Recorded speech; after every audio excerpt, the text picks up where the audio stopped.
This Berkshire Hathaway HomeServices Towne Realty property video is presented by Joe Terrell.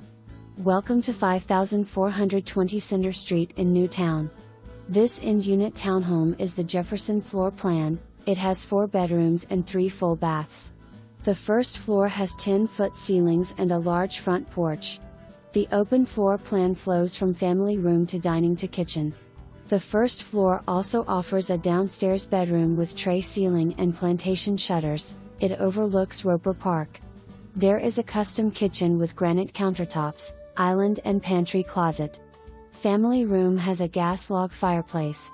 Upstairs there is a primary bedroom with walk-in closet and plantation shutters. It overlooks Roper Park. There are 2 additional bedrooms upstairs. Back downstairs, the family room opens to a private oasis. There is a courtyard with 325 square feet of paver patio. Adjacent to the patio is a 2-car garage, accessed from the rear alley. This property is a unique opportunity and pride of ownership shows throughout. It is near the pool and shopping, dining, and entertainment options of Newtown. For more information, review the details below or contact Joe Terrell at 757-220-9500.